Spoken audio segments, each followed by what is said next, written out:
Good news para sa mga personnel ng Philippine National Police or sa atin pong kapulisan dahil eligible po sa PBB 2023 ang inyo pong agency.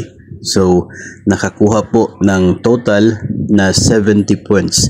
Ito po yung requirement para maging eligible sa PBB ang isa pong agency. So, total of 70 po ang nakuha ng PNP, kaya eligible po ito at makakatanggap ng gross PBB na nasa 45.5% ng inyo pong December 2023 basic salary.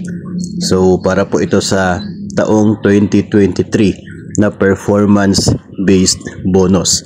So, malaki po no yung score ng PNP pagdating po dito sa financial results, no? Malaki po yung kanila pong disbursements.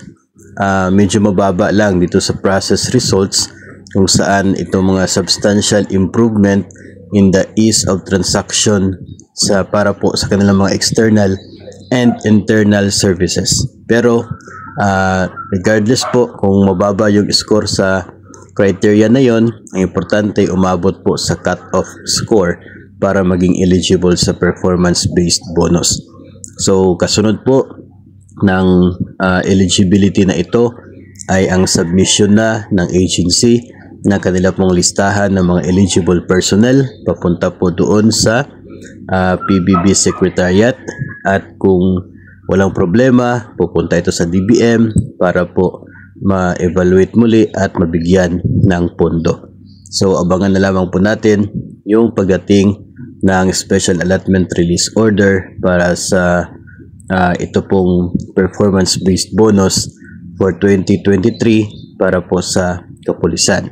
Alam po natin na kapag eligible ang PNP, marami din naman po sa mga personnel sa DepEd, mga partners ng mga personnel ng PNP ang masaya dahil po sa PBB eligibility na ito na matatanggap ng PNP personnel. So abangan po natin ang mga susunod po na mga pangyayari, updates tungkol po sa pag-release ng pondo ng PBB 2023 na ito, nang sa ganun ay matanggap na rin ng mga eligible personnel.